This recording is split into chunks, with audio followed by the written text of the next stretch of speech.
The Brutalis Dreadnought is a variant of the Redemptor Dreadnought chassis built primarily for melee. It suffers from the same flaws of overstressing its pilot in the sarcophagus, however this is at the expense of the power of the Dreadnought itself being immensely powerful. Hello everybody, my name is Spoons Rattling, and today we are covering the Brutalis Dreadnought. The Brutalis Dreadnought is a relatively recent kit, coming out I believe a year and a half ago or so. And he comes in at 160 points. He has movement 8 inches, toughness 10, a 2+ save, 12 wounds, leadership 6+, and OC 4. Fairly standard for a walker, but that's not necessarily a bad thing. He is quite resilient to a lot of weapon profiles, though things like las cannons could certainly give him a little bit of trouble, though he'd really enjoy cover given the 2+ save or armor of contempt from any of the detachments. In terms of ranged weapons, he can take a chest-mounted twin heavy bolter or twin multi-melta. The heavy bolter is twin, sustained hits 1 with 3 attacks that hit on 3s at 36-inch range, strength 5, AP 1, and damage 2. Fairly standard, though nothing special, and the heavy bolter is of course not the greatest profile. The multi-melta is twin and melta 2 with 2 attacks that hit on 3s at 18-inch range, strength 9, AP 4, and damage D6. This is a very solid profile, of course. Meltas are very good, and when they're twin-linked, they're even better. Take the meltas over the heavy bolters if you're trying to be competitive. Then the twin bolt rifles come from the fact that he can take Brutalis fists, which come with them wrist-mounted. They are twin with 2 attacks, ballistic skill 3+, 24-inch range, strength 4, AP 1, and damage 1. A fairly solid flurry of anti-light infantry. Then we have the twin Icarus anti-air hat gun, as I call it. It has twin anti-fly 3+, and rapid fire 3 with 3 attacks that hit on 3s, 36-inch range, strength 4, AP 1, damage 1. Again, solid anti-infantry and anti-flying power. Then, back to his melee weapons, the main event. The Brutalis Fists have twin, 6 attacks that hit on 3s at strength 12, AP 2, and damage 3.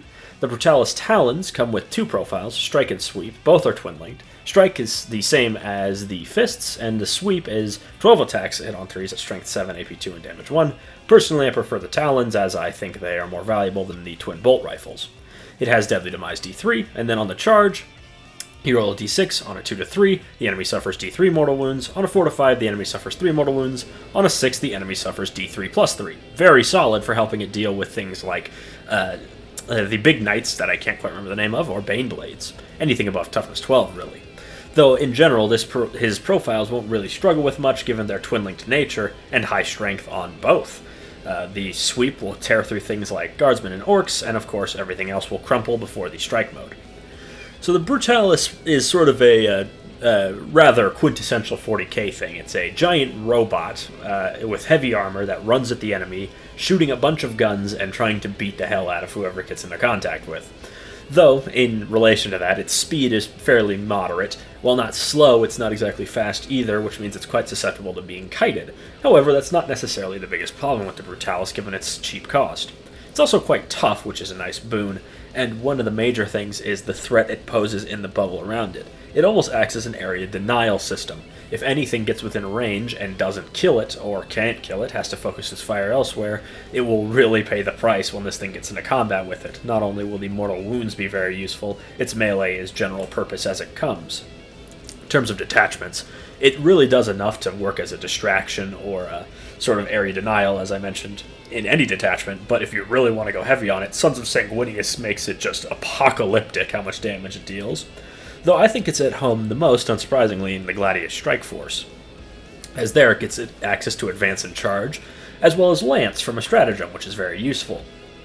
As things above toughness 12, it will be wounding rather inefficiently, and even things that it wounds on 4s would really like the +1 to wound, especially with twin linked.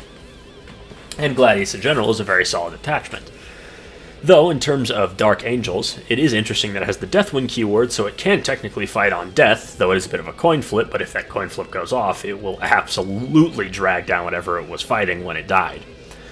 The best way to use the Brutalis is to treat it as a constant pressure. If the enemy doesn't respect it, they will pay the price. It has to take fire, which keeps the fire away from the rest of your army. I've been Spoons Rattling. Make sure to like, comment, and subscribe.